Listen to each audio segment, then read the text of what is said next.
The Testament of Simeon, the second son of Jacob and Leah. The copy of the words of Simeon, the things which he spake to his sons before he died, in the 120th year of his life, at which time Joseph, his brother, died.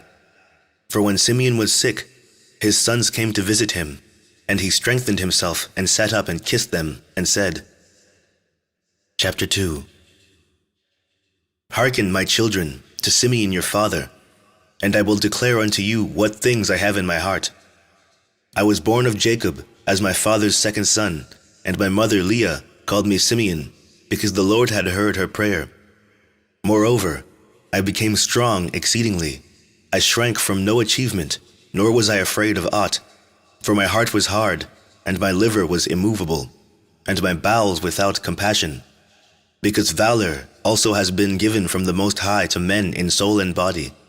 For in the time of my youth I was jealous in many things of Joseph, because my father loved him beyond all. And I set my mind against him to destroy him, because the prince of deceit sent forth the spirit of jealousy, and blinded my mind, so that I regarded him not as a brother, nor did I spare even Jacob my father. But his God, and the God of his fathers, sent forth his angel, and delivered him out of my hands. For when I went to Shechem, to bring ointment for the flocks, and Reuben to Dothan, where were our necessities and all our stores, Judah my brother sold him to the Ishmaelites. And when Reuben heard these things, he was grieved, for he wished to restore him to his father. But on hearing this, I was exceedingly wroth against Judah, in that he let him go away alive. And for 5 months I continued wrathful against him. But the Lord restrained me, and withheld from me the power of my hands, for my right hand was half withered for 7 days. And I knew, my children, that because of Joseph this had befallen me. And I repented and wept, and I besought the Lord God that my hand might be restored, and that I might hold aloof from all pollution and envy, and from all folly. For I knew that I had devised an evil thing before the Lord and Jacob my father, on account of Joseph my brother, in that I envied him. Chapter 3. And now, my children, hearken unto me, and beware of the spirit of deceit and envy. For envy ruleth over the whole mind of a man, and suffereth him neither to eat nor drink, nor to do any good thing. But it ever suggesteth to him to destroy him that he envieth. And so long as he that is envied flourisheth, he that envieth fadeth away. 2 years therefore I afflicted my soul with fasting in the fear of the Lord, and I learnt that deliverance from enemy cometh by the fear of God. For if a man flee to the Lord, the evil spirit runneth away from him, and his mind is lightened, and henceforward he sympathizeth with him whom he envied, and forgiveth those who are hostile to him, and so ceaseth from his envy. Chapter 4.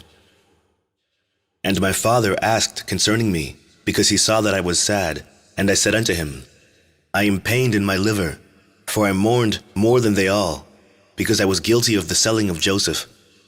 And when we went down into Egypt, and he bound me as a spy, I knew that I was suffering justly, and I grieved not.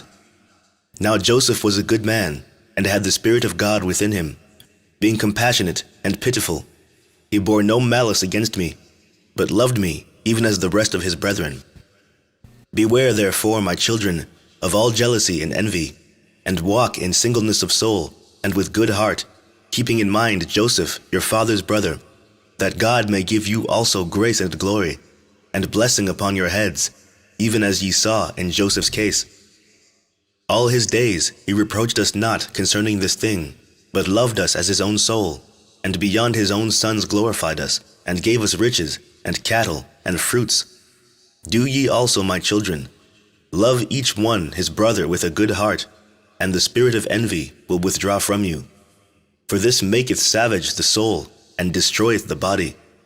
It causeth anger and war in the mind, and stirreth up unto deeds of blood, and leadeth the mind into frenzy, and suffereth not prudence to act in men. Moreover, it taketh away sleep, and causeth tumult to the soul, and trembling to the body. For even in sleep some malicious jealousy, deluding him, gnaweth, and with wicked spirits disturbeth his soul, and causeth the body to be troubled, and waketh the mind from sleep in confusion, and as a wicked and poisonous spirit, so appeareth it to men. Chapter 5. Therefore was Joseph comely in appearance, and goodly to look upon, because no wickedness dwelt in him.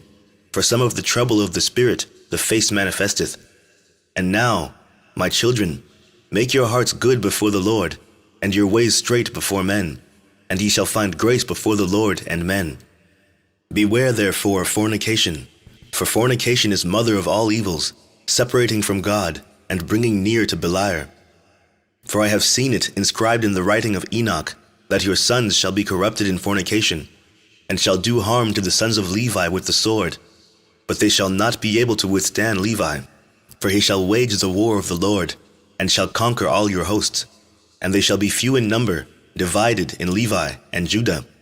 And there shall be none of you for sovereignty, even as also our father prophesied in his blessings. Chapter 6. Behold, I have told you all things, that I may be acquitted of your sin.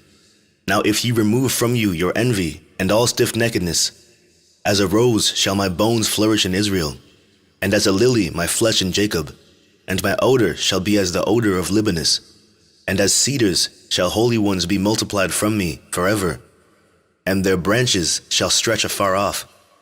Then shall perish the seed of Canaan, and a remnant shall not be unto Amalek, and all the Cappadocians shall perish, and all the Hittites shall be utterly destroyed. Then shall fail the land of Ham, and all the people shall perish. Then shall all the earth rest from trouble, and all the world under heaven from war. Then the mighty one of Israel shall glorify Shem, for the Lord God shall appear on earth, and himself save men. Then shall all the spirits of deceit be given to be trodden under foot, and men shall rule over wicked spirits. Then shall I arise in joy, and will bless the Most High because of his marvelous works, because God hath taken a body and eaten with men and saved men. Chapter 7. And now, my children, obey Levi and Judah, and be not lifted up against these two tribes.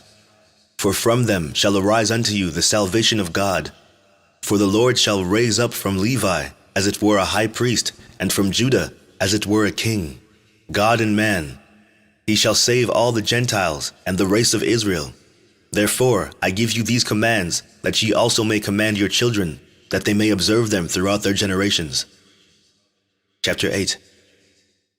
And when Simeon had made an end of commanding his sons, he slept with his fathers, being 120 years old, and they laid him in a wooden coffin, to take up his bones to Hebron. And they took them up secretly during a war of the Egyptians, for the bones of Joseph the Egyptians guarded in the tombs of the kings. For the sorcerers told them, that on the departure of the bones of Joseph, there should be throughout all the land darkness and gloom, and an exceeding great plague to the Egyptians, so that even with a lamp a man should not recognize his brother. Chapter 9.